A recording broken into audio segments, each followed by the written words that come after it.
여러분 안녕하세요. 다시 돌아온 오토카 채널입니다. 오늘도 저희 채널을 찾아주신 모든 분들 환영합니다. 오늘은 자동차를 중심으로 이야기하는 저희의 기본 콘셉트를 유지하면서도 조금 특별한 주제를 다뤄보려고 합니다. 최근 많은 분들이 관심을 가지는 분야가 바로 차체 기술을 기반으로 만든 특수 장비와 미래형 군용 모빌리티입니다. 일반 자동차와는 구조와 목적이 다르지만 차량 설계 기술이라는 큰 흐름을 함께 공유하고 있기 때문에 오토카 채널에서도 충분히 흥미롭게 다뤄볼 수 있는 주제입니다. 그래서 오늘은 한국이 개발 중인 차세대 기술들 그리고 이런 기술이 어떻게 민간 자동차 산업에도 영향을 주는지 함께 살펴보겠습니다.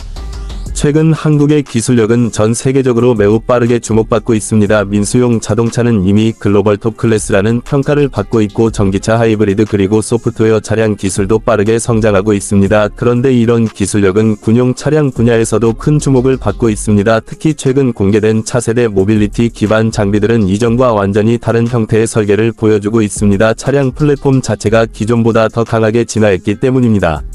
우리가 보통 자동차라고 하면 도로 위에서 달리는 승용차나 SUV를 떠올리지만 실제로는 더 큰 범위의 모빌리티가 존재합니다. 지상에서 움직이는 모든 기계는 결국 차량 공학, 자동차 공학의 영향을 받습니다. 엔진 배치 방식, 서스펜션 구조, 차체 균형, 컴퓨터, 제어 시스템 이런 요소들은 민간 차량과 군용 차량 모두에게 매우 중요한 핵심 기술입니다. 그래서 군용 차량에서 먼저 사용된 기술이 민간 자동차에 흘러들어오는 경우가 많습니다. 예를 들어 전자식 제어기능, 차체 안정 장치, 터보 엔진 기술 등은 모두 초기에는 군사 분야나 극한 환경 산업에서 먼저 쓰인 기술들이었습니다.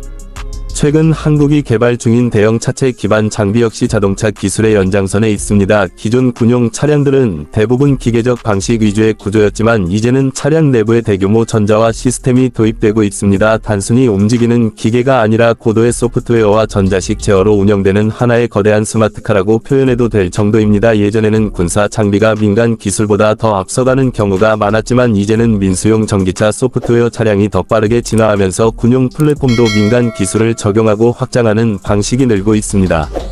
차체의 기술 관점에서 보면 이런 장비의 핵심은 내구성과 안정성입니다. 수십 톤에 달하는 무게를 지탱해야 하고 극한 환경에서 안정적으로 작동해야 하기 때문에 서스펜션, 프레임, 트랙 시스템, 엔진 냉각 시스템 모두가 일반 자동차와는 비교할 수 없는 수준의 성능을 요구합니다. 그런데 이런 기술적 노하우는 결국 민간 대형 SUV 찐 오프로드 차량 고강성 프레임 차량 개발에도 도움이 됩니다. 실제로 많은 자동차 제조사들이 오프로드 기능을 강화할 때 군용 차체 구조에서 영감을 받은 설계를 참고합니다.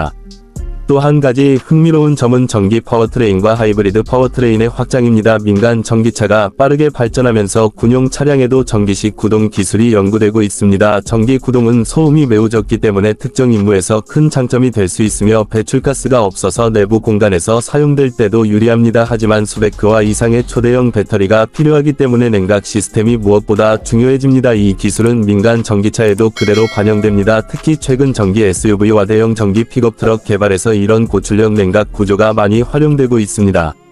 자율 제어 기술 또한 매우 중요한 흐름입니다. 민수용 차량에서는 운전자 보조 시스템이 점점 발전해 가고 있지만 미래 군용 차량에서는 더 높은 수준의 반자동 또는 원격 제어 기술이 필요합니다. 사람의 위험을 줄이기 위해 일부 차량은 무인 운용이 가능하도록 설계되고 있으며 이런 기술은 민간에서 사용되는 자율주행 시스템의 발전 속도에 큰 영향을 주고 있습니다. 센서 인식 능력, 레이더, 비전, 카메라, 데이터 통합 기술은 민간 자율주행차와 군사 자율 플랫폼이 거의 동일한 기술 기반을 공유합니다.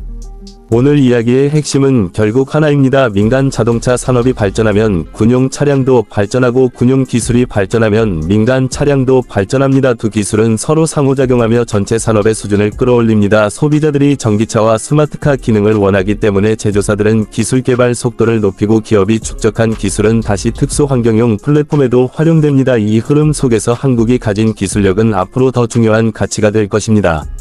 최근 한국이 공개한 차세대 장비를 보면 가장 눈에 띄는 점은 차량 플랫폼의 구조적 완성도입니다. 대형 차체를 안정적으로 지탱하기 위해 강화된 프레임 설계, 고강도 복합 소재 사용, 효율적인 엔진 배치와 냉각 구조 등이 모두 최신 설계 방향을 반영하고 있습니다. 또 전자장비 통합 능력이 크게 향상되었기 때문에 복잡한 장비들을 안정적으로 운영할 수 있습니다. 이러한 플랫폼 기반 기술은 민간 자동차에서도 매우 중요한 요소입니다. 특히 고성능 SUV, 대형 픽업 차량, 전기 오프로더 같은 새로운 시장에서 큰 장점이 될 수 있습니다. 또한 이런 플랫폼은 정비와 유지관리 효율성에서도 향상된 모습을 보입니다. 모듈형 구조를 적용해 부품 교체가 빠르고 유지보수 부담이 줄어드는 설계가 점점 늘고 있습니다. 이는 민간 자동차에서도 동일한 요구가 존재합니다. 많은 제조사들이 플랫폼 통합 전략을 사용하는 이유도 바로 생산 단가 절감, 유지보수 간소화, 차량의 일관된 성능 유지 같은 장점 때문입니다. 미래에는 민간 차량과 특수 차량의 기술 경계가 더욱 모호해질 가능성이 높습니다. 전기차와 자율주행 기술이 완전히 성숙하면 차량을 설계하는 방식 자체가 바뀌기 때문에 차체 공간 활용, 전력 분배 시스템, 소프트웨어 통합 구조 모두 지금과는 다른 형태가 될 것입니다. 이런 변화는 결국 민수용과 군용 양쪽 모두에게 영향을 주고 그 결과 전체 모빌리티 산업의 기술 수준이 더 높아집니다. 오늘 영상을 마무리하면서 여러분께 드리고 싶은 메시지는 단 하나입니다. 자동차 기술은 이제 단순한 이동수단을 넘어서 거대한 기술 생태계의 중심에 서 있습니다. 도로 위에 달리는 작은 소형차부터 대형 SUV, 산업 장비, 군용 차량까지 모든 기술은 서로 연결되어 있습니다. 그래서 자동차를 이해한다는 것은 단순한 차량 한 대를 보는 것이 아니라 미래 기술 전체를 보는 것입니다. 여러분도 앞으로 새로운 차량이 등장하거나 특수 장비가 공개될 때 구조적 설계, 파워트레인 기술, 전자 시스템까지 함께 살펴보면 훨씬 더 흥미로운 시각으로 이해하실 수 있을 것입니다. 오늘도 끝까지 시청해 주셔서 정말 감사합니다. 여러분의 구독과 좋아요는 더 깊이 있는 콘텐츠를 제작하는 데 큰 힘이 됩니다. 다음 영상에서도 자동차와 미래 기술을 더욱 흥미롭고 쉽게 풀어드리겠습니다. 시청해 주셔서 감사합니다. 다음에 또 뵙겠습니다.